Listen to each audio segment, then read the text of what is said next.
Hi అందరికీ. మీరు ఎప్పుడైనా the botanist preserved the plant in the herbarium అనే మాటలు విన్నారా? ఈ హబేరియం అనే ఇంగ్లీష్ పదం అర్థం తెలుగులో ఏంటో, ఎలా వాడాలో ఈ వీడియోలో మనం తెలుసుకుందాం. So let's begin.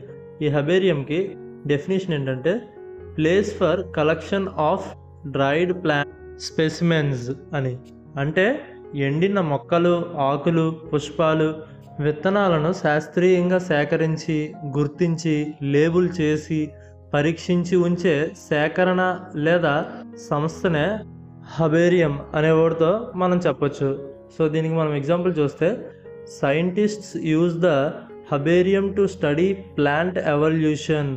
అంటే శాస్త్రవేత్తలు మొక్కల పరిణామాన్ని అధ్యయనం చేయడానికి హబేరియం ఉపయోగిస్తారు అని అర్థం. వీడియో నచ్చితే లైక్ చేయండి. మరిన్ని వీడియోస్ కోసం ఛానల్ అయితే సబ్స్క్రైబ్ చేసుకోండి. Thanks for watching.